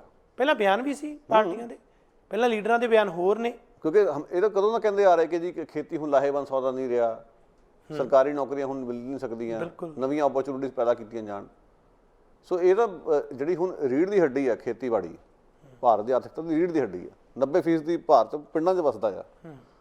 ਉਹ ਫਿਰ ਪੰਜਾਬ ਨਾਲ ਤਾਂ ਸਿਸਟਮ ਇਹ ਹੋ ਰਿਹਾ ਕਿ ਪੰਜਾਬ 2 ਫਸਲਾਂ ਬੀਜਦਾ, ਕਣਕ ਤੇ ਝੋਨਾ। ਝੋਨੇ ਦੀ ਖਪਤ ਪੰਜਾਬ 'ਚ ਕਿੰਨੀ ਹੈ? ਜਿੰਨਾ ਚੌਲ ਬਾਕੀ ਦਾ ਦੇਸ਼ ਖਾਂਦਾ, ਪੰਜਾਬ ਤੋਂ ਉਹਨਾਂ ਚੌਲ ਵੀ ਨਹੀਂ ਖਾਂਦਾ। ਤੁਸੀਂ ਚੌਲ ਬੀਜਦੇ ਹੋ ਉੱਥੇ, ਉਹਦੇ ਲਈ ਪਾਣੀ ਕਿੰਨਾ ਖਪਦਾ, ਧਰਤੀ ਹੇਠਲਾ ਪਾਣੀ ਕਿੰਨਾ ਖਪਦਾ ਉਹਦੇ ਲਈ। ਸੋ ਪੰਜਾਬ ਉਹ ਵੀ ਸੰਤਾਪ ਹੰਡਾ ਰਿਹਾ ਨਾਲ ਦੀ ਨਾਲ। ਬਿਲਕੁਲ। ਸੋ ਇਹ ਮਤਲਬ ਮਜ਼ਾਕ ਹੀ ਬਣ ਗਿਆ ਇਸ ਚੀਜ਼ ਦਾ ਕਿ ਵੀ ਤੁਸੀਂ ਉਹਨਾਂ ਨੂੰ ਕੋਈ ਨਵੇਂ ਪਾਸੇ ਲਾਇਆ ਨਹੀਂਗਾ, ਨਾ ਤੁਸੀਂ ਕੋਈ ਨੀਤੀ ਅਖਤਿਆਰ ਕੀਤੀ ਆ। ਕਹਿਣ ਨੂੰ ਕਹਿ ਦੋ ਮੱਕੀ ਬੀਜ ਦਿਓ, ਜੇ ਜੱਟ ਮੱਕੀ ਬੀਜ ਦਿੰਦਾ ਫਰਜ਼ ਕੀਤਾ, ਫਿਰ ਮੱਕੀ ਦੀ ਰਾਖੀ ਵੀ ਕਰਨੀ ਪੈਣੀ ਹੈ। ਝੋਨੇ ਦੀ ਤਾਂ ਉਹ ਰਾਖੀ ਦਾ ਵੀ ਸਵਾਲ ਨਹੀਂਗਾ, ਨਾ ਉਹਨਾਂ ਸਮਾਂ ਲੱਗਦਾ ਉਸ ਚੀਜ਼ ਤੇ। ਸੋ ਗੱਲਾਂ ਕਹਿਣੀਆਂ ਸੌਖੀਆਂ, ਨੀਤੀਆਂ ਅਪਣਾ ਕੇ ਜਦੋਂ ਤੱਕ ਤੁਸੀਂ ਤਾਂ ਹੁਣ ਹਾਲਾਤ ਇਹ ਬਣਾਤੇ ਕਿ ਜਿਹੜੀਆਂ ਸਰਕਾਰੀ ਮੰਡੀਆਂ ਏਜੰਸੀਆਂ ਸੀਗੀਆਂ ਖਰੀਦਣ ਲਈ ਮੂਹਰੇ ਹੁੰਦੀਆਂ ਸੀਗੀਆਂ, ਉਹਨਾਂ ਨੂੰ ਪਿੱਛੇ ਖਿੱਚ ਰਹੇ ਹੋ। ਤੇ ਜੇ ਮੱਕੀ ਕਿਸਾਨ ਬੀਜ ਵੀ ਦਊਗਾ ਤੇ ਵੇਚੂ ਕਿਹਨੂੰ? ਅੱਗੇ ਤੁਹਾਨੂੰ ਸ਼ਾਇਦ ਯਾਦ ਹੋਵੇ ਇੱਕ ਵਾਰੀ ਇਹ ਵੀ ਸ਼ੋਸ਼ਾ ਛੱਡਿਆ ਗਿਆ ਕਿ ਸੂਰਜਮੁਖੀ ਬੀਜੀ ਜਾਵੇ, ਬੜਾ ਲਾਹੇਵੰਦ ਸੌਦਾ ਆ, ਉਹਦੇ ਤੇਲ ਤਿਆਰ ਹੁੰਦਾ। ਤੁਹਾਨੂੰ ਸ਼ਾਇਦ ਚੇਤਾ ਹੋਵੇ ਪੰਜਾਬ ਦੇ ਖੇਤਾਂ 'ਚ ਜਿੱਥੇ ਮਰਜ਼ੀ ਚੱਲ ਜਾਓ ਉੱਥੇ ਸੂਰਜਮੁਖੀ ਨਜ਼ਰ ਆਉਂਦੀ ਸੀ। ਮੁੜ ਕੇ ਨਿਕਲਿਆ ਕਿ ਜਲੂਸ ਨਿਕਲ ਗਿਆ ਕਿਸਾਨਾਂ ਦਾ। ਸੂਰਜਮੁਖੀ ਜਦੋਂ ਉੱਥੋਂ ਬਾਅਦ ਕੋਈ ਚੱਕਣ ਵਾਲਾ ਨਹੀਂ ਸੀਗਾ, ਉਦੋਂ ਰੁਲਦੀ ਰਹੀ ਮੰਡੀਆਂ 'ਚ। ਜਦੋਂ ਤੁਹਾਡੇ ਕੋਲ ਪਾਲਿਸੀ ਹੈ ਨਹੀਂ ਕਿ ਤੁਸੀਂ ਖਰੀਦਣਾ ਕਿਵੇਂ, ਸਪੋਰਟ ਕਿਵੇਂ ਕਰਨੀ ਹੈ, ਕਿਵੇਂ ਚੱਲੂਗਾ? ਬਿਲਕੁਲ। ਸੋ ਕਹਾਣੀ ਇੱਥੇ ਖੜੀ ਹੈ ਕਿ ਜਿਹੜਾ ਇਹ ਸਥਾਪਤੀ ਜਿਹੜੀ ਹੈ ਪੂਰੀ ਦੀ ਪੂਰੀ, ਜਿਸ ਰਾਹ ਤੁਰੀ ਹੋਈ ਹੈ ਉਦਾਰੀਕਰਨ ਦੇ ਨਾਂ 'ਤੇ, ਅੰਤਰਰਾਸ਼ਟਰੀ ਪੱਧਰ 'ਤੇ ਜਿਹੜੇ ਸਮਝੌਤੇ ਕੀਤੇ ਹੋਏ ਇਹਨਾਂ ਨੇ ਵੱਡੀਆਂ ਸੰਸਥਾਵਾਂ ਦੇ ਨਾਲ, WTO ਨਾਲ, ਇੰਟਰਨੈਸ਼ਨਲ ਮੋਨੀਟਰੀ ਫੰਡ ਨਾਲ, ਉਹਦੇ ਨਤੀਜੇ ਨੇ ਜੋ ਅਸੀਂ ਵੇਖ ਰਹੇ ਹਾਂ। ਬਿਲਕੁਲ ਜੀ, ਇਹ ਸਾਡੇ ਸਾਹਮਣੇ ਆ। ਹੁਣ ਤੁਸੀਂ ਜਿਹੜੀ ਜਿਵੇਂ ਫਸਲਾਂ ਦੀ ਗੱਲ ਕੀਤੀ ਹੈ, ਇਹਦੇ 'ਚੋਂ ਸਾਫ਼ ਝਲਕਦਾ ਕਿ ਰਾਜਨੀਤਿਕ ਤੌਰ 'ਤੇ ਪੋਲੀਟੀਕਲ ਪਾਰਟੀਆਂ ਦਾ ਜਿਹੜਾ ਮੁੱਖ ਮਕਸਦ ਹੁੰਦਾ ਕਿ ਕਾਰਪੋਰੇਟ ਘਰਾਣੇ ਜਿਹੜੇ ਆ ਉਹਨਾਂ ਨੂੰ ਹੱਥ 'ਚ ਰੱਖਿਆ ਜਾਵੇ, ਕਿਉਂਕਿ ਉਹਨਾਂ ਦੇ ਰਾਹੀਂ ਉਹਨਾਂ ਨੇ ਇਲੈਕਸ਼ਨ ਜਿੱਤਣੀ ਆ। ਅੰਬਾਨੀ ਅਡਾਨੀ 2 ਨਾਂ ਨਹੀਂ, ਐਸੇ ਹੋਰ ਵੀ ਬਹੁਤ ਨੇ, ਕਈ ਨੇ ਜਿਹੜੇ ਅਲੱਗ-ਅਲੱਗ ਸੂਬਿਆਂ ਦੇ ਵਿੱਚ ਵੀ ਨੇ। ਪੰਜਾਬ ਦੇ ਵਿੱਚ ਕਿੰਨੇ ਇਹਨਾਂ ਨੇ ਸਥਾਪਿਤ ਕਰਤੇ ਨੇ। ਉਹ ਸਥਾਪਿਤ ਕਦੋਂ ਅੱਜ ਤਾਂ ਨਹੀਂ ਰਾਤੋਂ ਰਾਤ ਹੋ ਗਈ। ਇਹ ਜੇ ਅੱਜ ਮੌਜੂਦਾ ਕਾਂਗਰਸ ਸਰਕਾਰ ਹੈ, ਪਹਿਲਾਂ ਅਕਾਲੀ BJP ਸਰਕਾਰ ਸੀ, ਸਿਸਟਮ ਤਾਂ ਪਿੱਛੋਂ ਚੱਲਿਆ ਆ ਰਿਹਾ।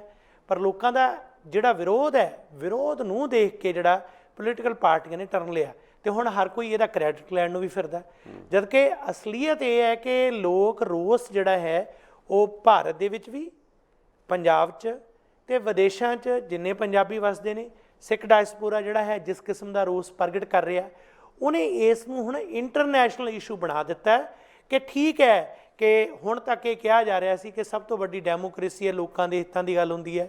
ਲੋਕ ਤਾਂ ਪਹਿਲਾਂ ਵੀ ਇਹਦੀ ਵਿਰੋਧਤਾ ਕਰ ਰਹੇ ਸਨ, ਪਰ ਇਹ ਪੋਲੀਟੀਕਲ ਪਾਰਟੀਆਂ ਜਿਹੜੀਆਂ ਅਲਾਇੰਸ 'ਚੋਂ ਬਾਹਰ ਹੋ ਰਹੀਆਂ ਨੇ, ਇਹ ਉਸ ਵੇਲੇ ਆਪਣੀ ਰਾਜਨੀਤੀ ਦਾ ਸੱਤਾ ਦਾ ਆਨੰਦ ਭੋਗ ਰਹੀਆਂ ਸਨ। ਹੁਣ ਅਖੀਰ ਨੂੰ ਮਜਬੂਰਨ ਤੌਰ 'ਤੇ ਇਹਨਾਂ ਨੂੰ ਬਾਹਰ ਆਉਣਾ ਪਿਆ ਤੇ ਅੱਜ ਉਸ ਆਵਾਜ਼ 'ਚ ਆਵਾਜ਼ ਮਿਲਾਉਣੀ ਪਈ, ਯੈਸ ਇਹ ਧੱਕੇਸ਼ਾਹੀ ਹੋ ਰਹੀ ਹੈ। ਹੁਣ ਵੀ ਇਹਦੇ ਵਿੱਚ ਰਾਜਨੀਤਿਕ ਪੈਂਤੜਾ ਹੈ। ਅਸਲੀਅਤ ਤਾਂ ਇਹ ਹੈ ਕਿ ਆਮ ਲੋਕ ਜਿਹੜੇ ਆ ਉਹ ਦੇਸ਼ਾਂ ਤੇ ਵਿਦੇਸ਼ਾਂ ਦੇ ਵਿੱਚ ਇਸ ਗੱਲ ਨੂੰ ਲੈ ਕੇ ਇੱਕ ਮੁੱਦੇ ਦੇ ਤੌਰ 'ਤੇ ਉਭਾਰ ਰਹੇ ਨੇ। ਦੇਖੋ, ਲੋਕਾਂ ਨੂੰ ਹੁਣ ਇਹ ਉਭਾਰਨਾ ਪਏਗਾ, ਕਿਉਂਕਿ ਮੈਂ ਸਮਝਦਾ ਗੁਰਿੰਦਰ ਸਿੰਘ ਜੀ, ਕਈ ਲੋਕ ਸੋਚਦੇ ਨੇ ਕਿ ਵੀ ਬਾਹਰ ਅਸੀਂ ਜਿਹੜਾ ਰੌਲਾ ਰੱਪਾ ਪਾਉਂਦੇ ਹਾਂ, ਜਿਹੜੀ ਹੁਣ ਵੀ ਚਰਚਾ ਅਸੀਂ ਕਰ ਰਹੇ ਹਾਂ, ਇਹਦਾ ਕੀ ਫਾਇਦਾ ਹੈ ਜੀ? ਪਹਿਲੀ ਗੱਲ, ਇਹ ਜੋ ਕੁਝ ਹੋ ਰਿਹਾ ਫਾਇਦੇ ਨੁਕਸਾਨ ਦੀ ਗੱਲ ਨਹੀਂ ਹੈ, ਇਖਲਾਕੀ ਮੁੱਦਾ ਹੈ ਵਾਲਾ ਜੀ, ਇਖਲਾਕੀ ਪ੍ਰਸ਼ਨ, ਇਖਲਾਕੀ ਸਵਾਲ। ਉੱਥੇ ਤਾਂ ਤੁਸੀਂ ਲੋਕਾਂ ਦੀ ਬੋਲਣ ਦੀ ਆਜ਼ਾਦੀ ਖੋਹ ਲਈ ਹੈ। ਕੋਈ ਮਾੜਾ ਜਿਹਾ ਮੂੰਹ ਖੋਲ੍ਹਦਾ, ਤੁਸੀਂ ਉਹਦੇ UAP ਲਾ ਦਿੰਦੇ ਹੋ, ਹਾਂਜੀ, ਜੇਲ੍ਹ 'ਚ ਸੁੱਟ ਦਿੰਦੇ ਹੋ, ਦੇਸ਼ ਧਰੋਹੀ ਹੋਣ ਦਾ ਸਰਟੀਫਿਕੇਟ ਦੇ ਦਿੰਦੇ ਹੋ। ਹੁਣ ਅਸੀਂ ਖੁੱਲ੍ਹੀ ਫਿਜ਼ਾ 'ਚ ਬਹਿ ਕੇ ਮੂੰਹ ਨਾ ਖੋਲੀਏ ਤੇ ਸਾਡੇ ਤੋਂ ਵੱਡਾ ਬੇਸ਼ਰਮ ਕੌਣ ਹੋਊਗਾ? ਜੇ ਅਸੀਂ ਇਹਨਾਂ ਮੁਲਕਾਂ 'ਚ ਬਹਿ ਕੇ ਵੀ ਅਸੀਂ ਆਪਣੀ ਆਵਾਜ਼ ਬੁਲੰਦ ਨਹੀਂ ਕਰਦੇ, ਉਹਨਾਂ ਲੋਕਾਂ ਦੀ ਆਵਾਜ਼ ਨਹੀਂ ਬਣਦੇ, ਤੇ ਹਰਦੂ ਲਾਣ ਤਾਂ ਸਾਡੇ ਤੇ। ਮੈਂ ਤਾਂ ਇਸ ਨੂੰ ਇਸ ਤਰੀਕੇ ਨਾਲ ਵੇਖਦਾ। ਬਹੁਤ ਸ਼ੁਕਰੀਆ ਗੁਰਪ੍ਰੀਤ ਸਿੰਘ ਜੀ, ਤੁਹਾਡਾ ਧੰਨਵਾਦ ਜੀ। ਸੋ ਅਖੀਰ 'ਚ ਇਹ ਹੈ ਕਿ ਜਿਹੜਾ ਕਿਸਾਨੀ ਮੁੱਦਾ, ਤਿੰਨੇ ਆਰਡੀਨੈਂਸ ਜਿਨ੍ਹਾਂ ਦਾ ਵਿਰੋਧ ਦੇਸ਼ ਵਿਦੇਸ਼ਾਂ ਦੇ ਵਿੱਚ ਵੀ ਇਸ ਵੇਲੇ ਹੋ ਰਿਹਾ, ਇਹ ਕਾਬਲੇ ਗੌਰ ਹੈ ਤੇ ਇਹਨੂੰ ਅੱਖੋਂ ਪਰੋਖੇ ਨਾ ਕੀਤਾ ਜਾਏ। ਆਉਂਦੇ ਸਮੇਂ ਹੋਰ ਵੀ ਰੈਲੀਆਂ ਹੋਣੀਆਂ, ਪਰ ਇਹ ਵੀ ਹੈ ਕਿ ਕੈਨੇਡਾ ਵਰਗਾ ਦੇਸ਼ ਜਿਹੜਾ G20 ਦਾ ਹਿੱਸਾ, ਇਸ ਦੀਆਂ ਸਰਕਾਰਾਂ, ਲੋਕਲ ਸਰਕਾਰਾਂ 'ਤੇ ਵੀ ਜ਼ੋਰ ਪਾਇਆ ਜਾਏ, ਪੋਲੀਟੀਕਲ ਵਿਅਕਤੀਆਂ 'ਤੇ ਵੀ ਜ਼ੋਰ ਪਾ ਕੇ ਕਿ ਉਹ ਵੀ ਇਸ ਗੱਲ ਦੇ ਪ੍ਰਤੀ ਸੰਜੀਦਾ ਹੋਣ, ਉਹ ਵੀ ਇਸ ਗੱਲ ਦੀ ਜਵਾਬਦੇਹੀ ਕਰਨ, ਕਿਉਂਕਿ ਅਸੀਂ ਵੋਟਾਂ ਇੱਥੇ ਵੀ ਨੇ, BCA ਦੇ ਵਿੱਚ ਵੀ ਨੇ, ਇਹਨਾਂ ਗੱਲਾਂ ਨੂੰ ਵੀ ਗੌਰ ਕਰਿਓ। ਇੱਕ ਹੋਰ ਵੀ ਗੱਲ ਕਿ ਬ੍ਰਿਟਿਸ਼ ਕੋਲੰਬੀਆ ਜਿੱਥੇ ਅਸੀਂ ਬੈਠੇ ਹਾਂ, ਜਾਂ ਕੈਨੇਡਾ, ਜਿਨ੍ਹਾਂ ਦੇ ਵਿੱਚ ਇੱਥੇ ਵੀ ਖੇਤੀ ਹੁੰਦੀ ਹੈ, ਖੇਤੀ ਦੇ ਵਿੱਚੋਂ ਬਲੂਬੇਰੀ ਫਾਰਮਿੰਗ ਹੁੰਦੀ ਹੈ, 95% ਦੀ ਇਹ ਫਾਰਮਿੰਗ ਜਿਹੜੇ ਪੰਜਾਬੀ ਕਰਦੇ ਨੇ। ਇਹਨਾਂ ਦੇ ਵਿੱਚ ਮਿਸ਼ੀਗਨ ਤੋਂ ਬਾਅਦ BC ਜਿਹੜਾ ਹੈ ਟੌਪ ਦਾ ਜਿਹੜਾ ਮੰਨਿਆ ਜਾਂਦਾ ਹੈ। ਪਰ ਯਕੀਨ ਮੰਨਿਓ, ਇਹ ਇੱਥੇ ਵੀ ਉਵੇਂ ਹੀ ਹੋ ਰਿਹਾ। ਧੱਕੇਸ਼ਾਹੀ ਕਿਸਾਨਾਂ ਦੇ ਨਾਲ ਜਿਸ ਕਿਸਮ ਦੀ ਹੋ ਰਹੀ ਹੈ, ਜਦੋਂ ਉਹ ਕੈਨਰੀ 'ਚ ਫਸਲਾਂ ਲੈ ਕੇ ਜਾਂਦੇ ਨੇ ਕੀ ਹਾਲ ਹੁੰਦਾ ਹੈ। ਤੇ ਚੋਣ ਕਰਤਾਵਾਂ ਦਾ ਜਿਹੜਾ ਅਧਿਕਾਰ ਖੇਤਰ ਉਹਨਾਂ ਦਾ ਹੈ ਕਿ ਤੇਰੀ ਬੇਰੀ ਠੀਕ ਨਹੀਂ, ਇਹ ਤਾਂ ਤੇਰੀ ਜੂਸ 'ਚ ਲੱਗਣੀ ਹੈ ਜਾਂ ਚੱਕ ਲੈ, ਇਹਦਾ ਮੁੱਲ ਨਹੀਂ ਮਿਲਣਾ। ਕਿੱਥੇ ਜਾਏ ਕਿਸਾਨ, ਇੱਥੇ ਵੀ ਤੜਪ ਰਹੇ ਨੇ। ਖੇਤੀਬਾੜੀ ਮੰਤਰੀ ਨੂੰ ਪਤਾ ਤੱਕ ਨਹੀਂ ਕਿ ਬਲੂਬੇਰੀ ਫਸਲ ਜਿਹੜੀ ਹੈ ਇਹ ਹੁੰਦੀ ਕੀ ਹੈ, ਜਦ ਕਿ 95% ਅਸੀਂ ਲੋਕ ਉਹਦੀ ਖੇਤੀ ਕਰਦੇ ਹਾਂ ਤੇ ਸੂਬਾ ਸਭ ਤੋਂ ਅੱਗੇ ਹੈ। ਇੱਥੇ ਵੀ ਉਹੀ ਗੱਲ ਹੈ, ਇਹਦੇ ਲਈ ਵੀ ਆਵਾਜ਼ ਨਾਲ ਉਠਾਓ ਤੇ ਜਿਹੜੇ ਇਲੈਕਸ਼ਨ 'ਚ ਲੋਕ ਖੜੇ ਨੇ ਇਹਨਾਂ ਤੋਂ ਪੁੱਛੋ ਕਿ ਸਾਡੇ ਹੱਕਾਂ ਦੇ ਵਾਸਤੇ ਕੀ ਕਰ ਰਹੇ ਹੋ। ਸੋ ਜੋ ਵੱਡੇ ਪੱਧਰ ਤੇ ਸਾਡਾ ਫਰਜ਼ ਬਣਦਾ ਹੈ ਕਿ ਇਹੋ ਜਿਹੀਆਂ ਰੈਲੀਆਂ, ਇਹੋ ਜਿਹੇ ਇਕੱਠ ਜ਼ਾਬਤੇ 'ਚ ਰਹਿ ਕੇ ਕੀਤੇ ਜਾਣ ਤੇ ਇਹ ਵੀ ਖਿਆਲ ਰੱਖਿਆ ਜਾਏ ਕਿ ਜਿਨ੍ਹਾਂ ਮੁਲਕਾਂ ਦੇ ਵਿੱਚ ਅਸੀਂ ਜਿਹੜੇ ਸਾਨੂੰ ਹੱਕ ਦਿੰਦੇ ਨੇ ਅਜਿਹਾ ਕਰਨ ਦਾ, ਜਿਨ੍ਹਾਂ 'ਚ ਰਹਿੰਦੇ ਹਾਂ ਅਸੀਂ, ਕਿ ਉਹਨਾਂ ਦੇ ਰੂਲਸ ਰੈਗੂਲੇਸ਼ਨ ਨਾ ਭੰਗ ਕੀਤੇ ਜਾਣ। ਜਿਸ ਤਰ੍ਹਾਂ ਪਹਿਲਾਂ ਵੀ ਜ਼ਿਕਰ ਹੋਇਆ ਕਿ ਅਸੂਲਨ ਤੌਰ ਤੇ ਡੈਮੋਸਟ੍ਰੇਸ਼ਨ ਕਰਨਾ ਹੈ ਤਾਂ ਉਸ ਨੂੰ ਜ਼ਾਬਤੇ 'ਚ ਰਹਿ ਕੇ ਕੀਤਾ ਜਾਏ। ਗੱਡੀਆਂ 'ਚ ਸਵਾਰੋ, ਬੈਲਟਾਂ ਲਾ ਕੇ, ਸੀਟ ਬੈਲਟ ਦੇ ਨਾਲ ਉਸ ਨੂੰ ਫੋਲੋ ਕਰੋ। ਬਾਹਰੋਂ ਸੜਕਾਂ 'ਤੇ ਇਹੋ ਜਿਹਾ ਮਾਹੌਲ ਦਿਓ ਕਿ ਸਾਡੇ ਨਾਲ ਧੱਕਾ ਹੋ ਰਿਹਾ, ਕਿਤੇ ਇਹ ਨਾ ਲੱਗੇ ਕਿ ਅਸੀਂ ਖੁਦ ਧੱਕਾ ਕਰ ਰਹੇ ਹਾਂ। ਸੋ ਇਹਨਾਂ ਗੱਲਾਂ ਨੂੰ ਖਿਆਲ 'ਚ ਰੱਖਦੇ ਹੋਏ ਹਕੀਕਤ ਜਿਹੜੀ ਸਰਕਾਰ ਦੀ ਅਸਲੀਅਤ ਹੈ ਉਸ ਨੂੰ ਜਗ ਜ਼ਾਹਰ ਕਰੋ, ਕਿਉਂਕਿ ਬੋਲਣ ਵੇਲੇ ਜਿਹੜੇ ਨਹੀਂ ਬੋਲਦੇ ਬਾਅਦ ਦੇ ਵਿੱਚ ਉਹਨਾਂ ਦੇ ਬੋਲਣ ਦਾ ਕੋਈ ਅਰਥ ਨਹੀਂ ਹੁੰਦਾ। ਆਪ ਸਮੂਹ ਦਰਸ਼ਕਾਂ ਦਾ ਹਾਰਦਿਕ ਧੰਨਵਾਦ। ਤੁਸੀਂ ਹੈਰਾਨ ਤੇ ਜ਼ਰੂਰ ਹੋ ਰਹੇ ਹੋ ਕਿ ਇੱਕ ਬੰਦਾ ਪੈਂਟ ਕਮੀਜ਼ ਪਾ ਕੇ ਟਰੈਕਟਰ ਚਲਾ ਰਿਹਾ ਹੈ, ਖੇਤੀ ਕਰ ਰਿਹਾ ਹੈ। ਸਾਡਾ ਹਰ ਇੱਕ ਪ੍ਰੋਗਰਾਮ ਦੇਖਣ ਤੇ ਸਾਡੇ ਨਾਲ ਜੁੜਨ ਲਈ ਸਬਸਕ੍ਰਾਈਬ ਕਰੋ ਚੈਨਲ ਪੰਜਾਬੀ ਤੇ ਨੋਟੀਫਿਕੇਸ਼ਨ ਲਈ ਬੈਲ ਆਈਕਨ ਵਾਲੇ ਬਟਨ ਤੇ ਕਲਿੱਕ ਕਰੋ।